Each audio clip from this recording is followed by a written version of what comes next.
Bueno, pues en esta clase y ahora, después de esta tremenda experiencia que ha sido el encuentro, nos encontramos de repente con una vida nueva, una vida diferente, una vida que pues no sabemos mucho de ella, o sea, entramos en ella, pero qué misterios nos esperan, ¿no? ¿Qué misterios encierra? Y aquí es donde sí quiero, con estos breves consejos, ayudarte en estos primeros pasos. Esta primera lección tiene que ver con ese mundo del que hemos salido, porque hay que comprender que hemos salido del mundo donde Dios mismo dice reina Satanás y nos ha trasladado al reino de luz, es decir, donde reina Jesús. Antes nos movíamos con nuestras limitadas conocimientos e información que manejamos. Es lo que la ciencia nos deja, lo que las historias, las fábulas, las filosofías nos han dicho, pero realmente desconocíamos en exactitud muchos detalles, desconocíamos la realidad. La verdad es que la realidad había sido distorsionada por muchos conceptos raros. Ahora nos enfrentamos a otra cosa, a una realidad que Dios nos revela. Y esto es lo que Dios quiere que sepamos. Primero, ¿de dónde hemos salido? Ahora que estamos en el reino de la luz, sí vamos a poder entender y conocer desde el punto de vista de Dios. Y esto es muy importante. El mundo debe ser conocido y visto con el punto de vista que Dios tiene. No lo que los demás quieran, sino lo que Dios, porque Él lo diseñó, Él lo planificó. Entonces, Dios nos habla acerca de lo que Él llama en la Biblia, y es una palabra muy usada, el mundo. Hay gente que dice, yo no soy del mundo. Y alguien que no sepa de qué está hablando dirá, bueno, pues entonces ¿de qué galaxia te caíste?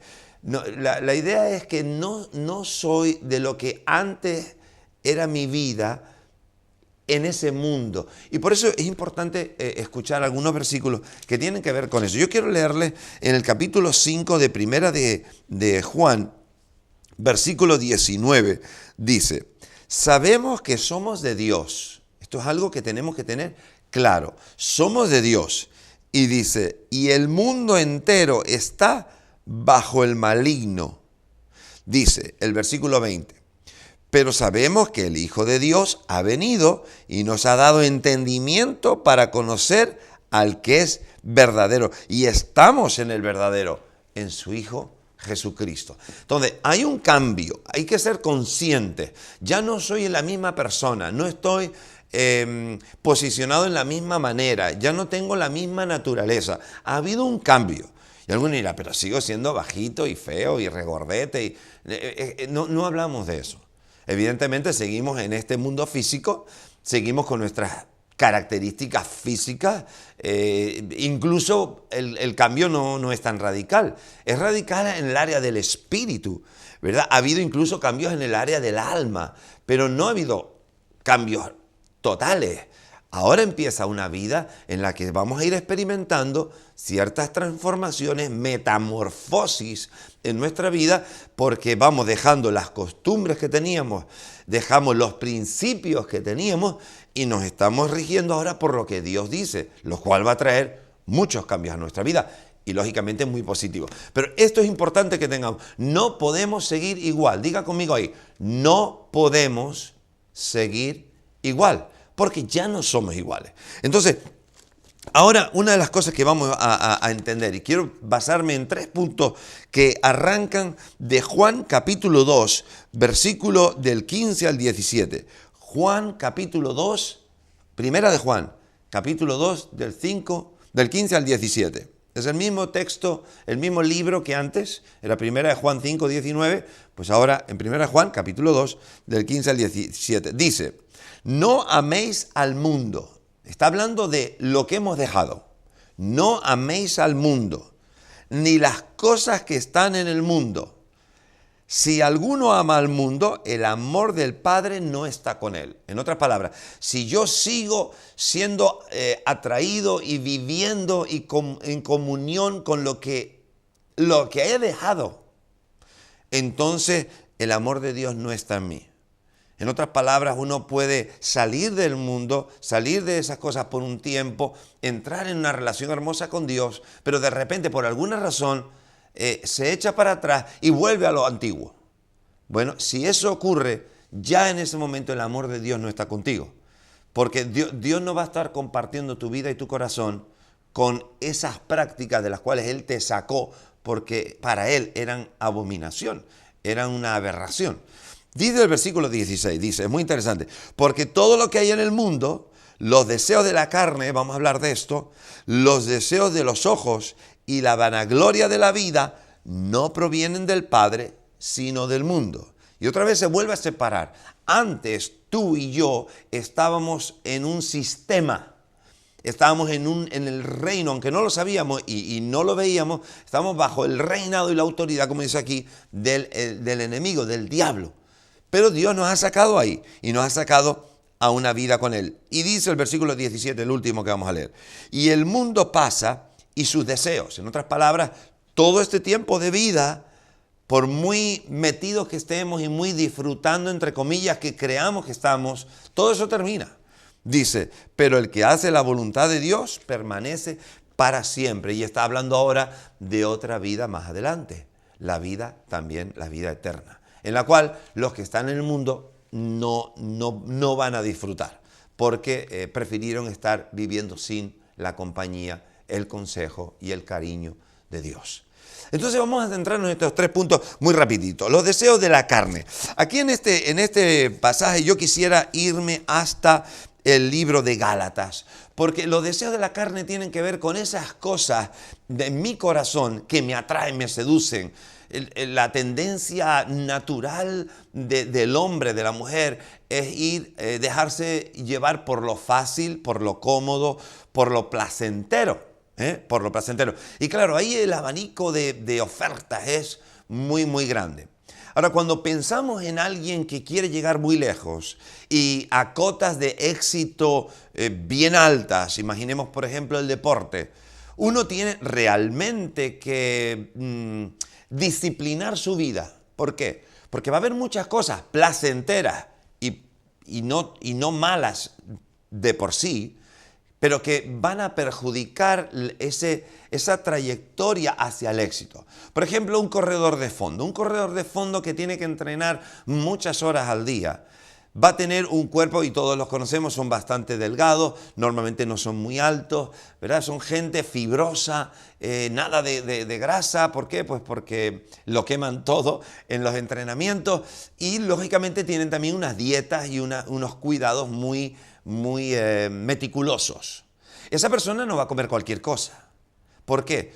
Porque sabe que cualquier cosa le puede perjudicar. Ahora, ¿le apetecerá? Claro que le apetecerá. ¿Se le irán los ojos detrás de las cosas? Claro que se le irán los ojos, pero tiene que tomar determinaciones en su corazón de privaciones, porque lo que quieren conseguir es mucho más elevado. Es una meta más alta, algo por lo que ellos sí creen que vale la pena luchar. Bueno, en la misma dirección vamos a encontrar que en nuestra vida cristiana, sabiendo el amor de Dios tan alto, lo que Dios ha hecho por nosotros, el gran esfuerzo, el sacrificio, el gran cariño que Dios ha dado, ha entregado a los hombres para que estén con Él, para que estemos en comunión, eso lógicamente es un listón alto. Y en la vida vamos a encontrar muchas cosas que nos atraen, pero tenemos que discernir, tenemos que entender, no nos conviene. Hombre, pero algunos dirán, pero eso no es pecado. Yo no estoy diciendo que sea pecado o no. Digo que en el camino para alcanzar lo que tanto deseo, y eso sí lo tengo que tener claro, mi prioridad, va a haber cosas que serán un obstáculo, aunque parezcan muy atractivas, seductoras, placenteras. Ahí es donde Dios pone el punto y dice, por ejemplo, en Gálatas, en el capítulo 5, versículo 17, dice cuáles son los deseos de la carne. Porque aquí estamos hablando, en 1 Juan capítulo 2, versículo 16, dice deseos de la carne. Dice, porque el deseo de la carne es contra el espíritu. En otras palabras, hay una pelea. Porque la carne del hombre, mis emociones, mis sentimientos me llevan a ciertas cosas que mi espíritu, ahora el espíritu que tiene vida, que Dios me ha dado, me dice, no, eso no. ¿Pero por qué? Si es lo que he hecho siempre. porque te va a impedir mantenerte y alcanzar la meta que ahora te has propuesto. Por eso tienes que entender qué es lo que realmente quieres. Y por eso la Biblia nos enseña. Dice, los deseos de la carne, dice, son adulterio, fornicación, inmundicia, lascivia, idolatría, hechicería, enemistades, pleitos, celos, iras, contiendas, disensiones, herejías. Dice más, envidia, homicidio, borrachera, orgía y cosas semejantes a estas. Y dice luego a continuación, el mismo Pablo dice, acerca de las cuales os amonesto, porque como ya os lo he dicho antes, los que practican tales cosas no heredarán el reino de los cielos. ¿Se da cuenta? Aquí de repente encontramos un consejo de Dios. Oiga, a uno le gusta, claro, salgo de ese entorno, me gustaba pues poder tener relaciones sexuales con cualquier persona. ¿Quién me lo impide? Oh, nadie. Me gustaba, claro, beber y emborracharme los fines de semana. ¿Quién me lo impide? Nadie. Y tener un pleito, un enfado con mi padre, con mi madre, con no sé qué. O estar atrayéndonos, dejándome llevar por el internet y la pornografía, por las películas de corte oscuro, de corte sexual, pornográfico, etc. Y todo ese tipo de cosas que a la naturaleza humana le atraen de por sí. A unas personas más que a otras, pero son cosas que hay alrededor de los hombres y de las mujeres, de todos. Ahora, los deseos de la carne, eso dice, es del mundo, o sea, no es de Dios.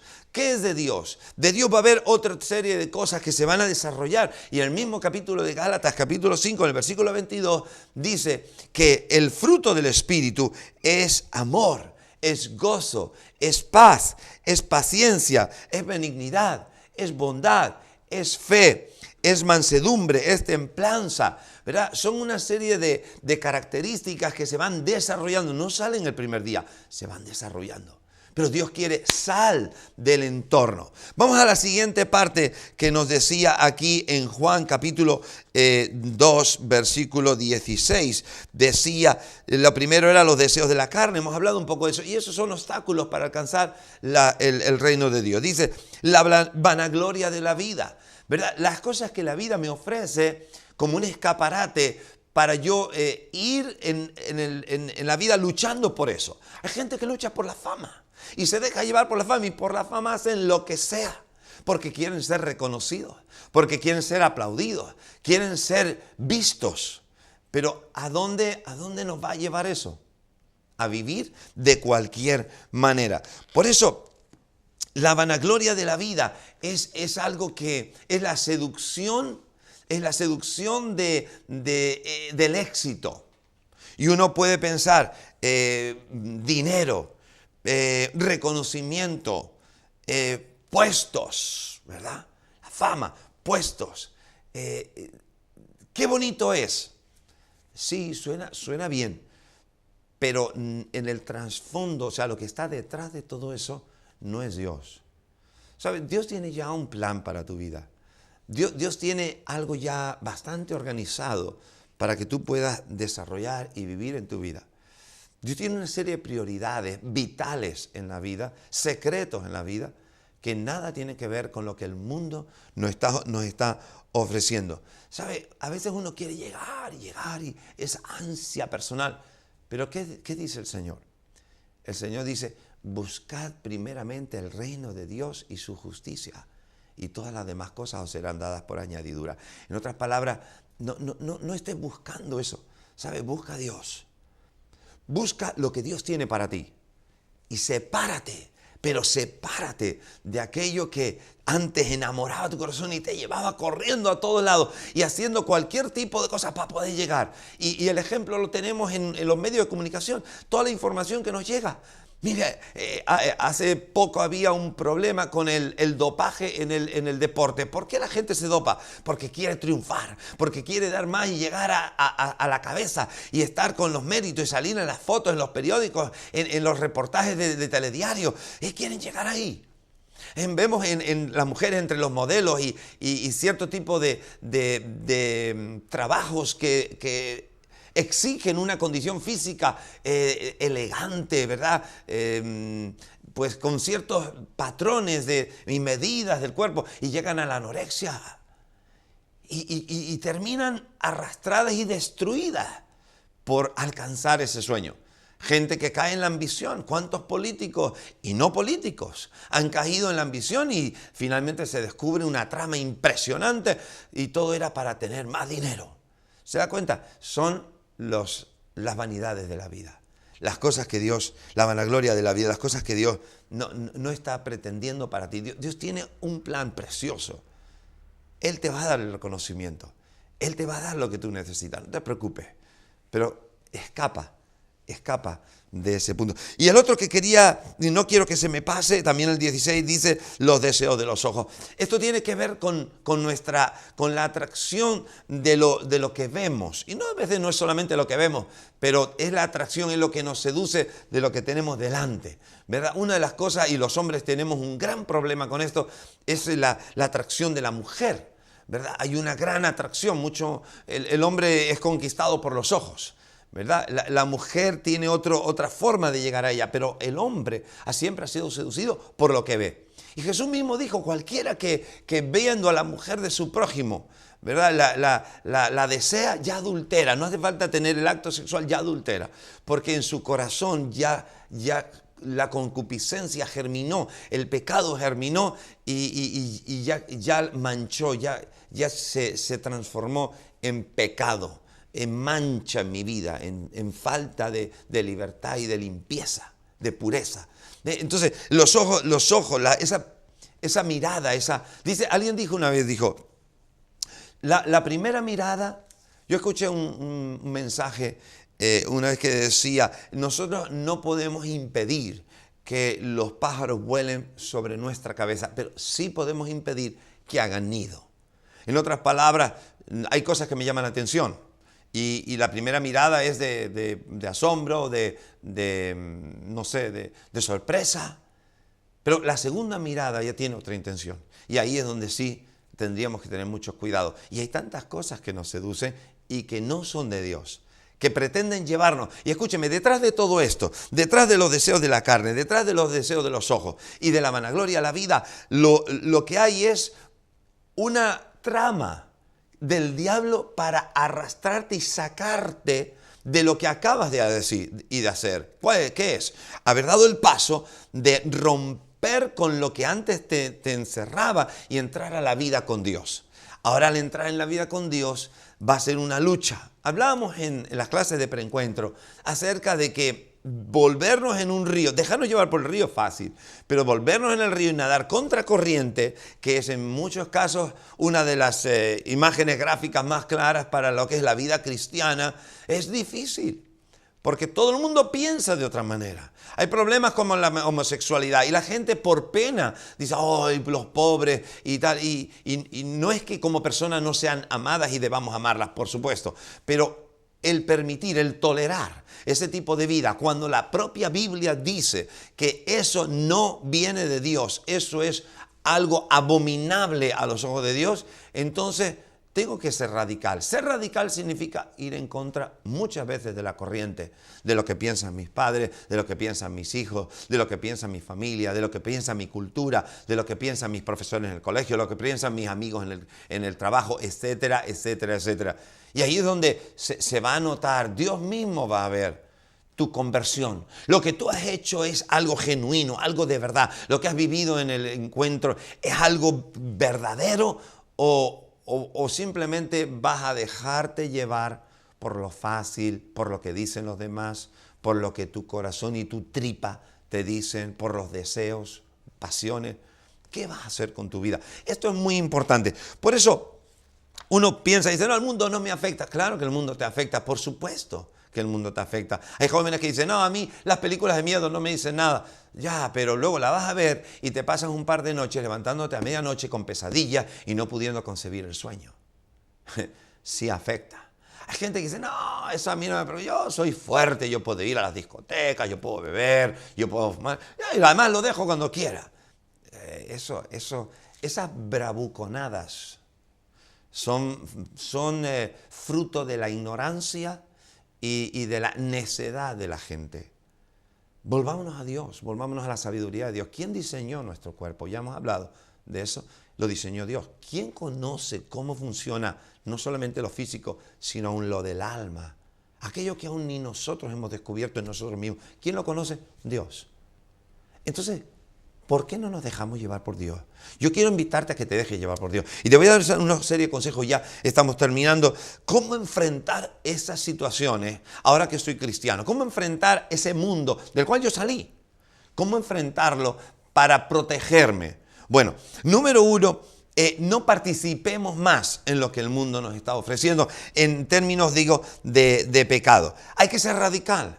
Cuando la gente habla de cosas que sabemos que a Dios no le agrada, de alguna forma tomemos posición, digámoslo, o simplemente vayámonos de la conversación. Cuando sabemos que hay cosas que no son de Dios, que no dan honra a Dios, que son una abominación para Dios, tenemos terminantemente que decir, no es así. Seamos en ese sentido radicales. Número dos, radical como creyente, es decir, no nos metamos en cosas que sabemos que nos van a traer problemas.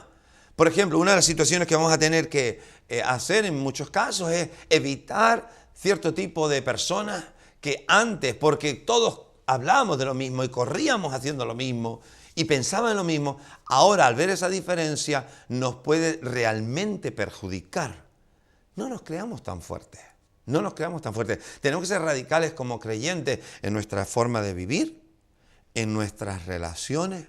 Va a haber gente que tendremos que dejar de estar con ella, porque será un bombardeo constante el estar con esas personas y cuidado con el que se cree fuerte en su posición con Dios. Igual digo por los vicios, hay que ser radicales con los vicios, las cartas, la lotería, ¿verdad? El juego, los casinos, el bingo, el juego de la once y cualquier tipo de juego, vicios como el tabaco, las drogas, el alcohol. Cuidado con todo eso.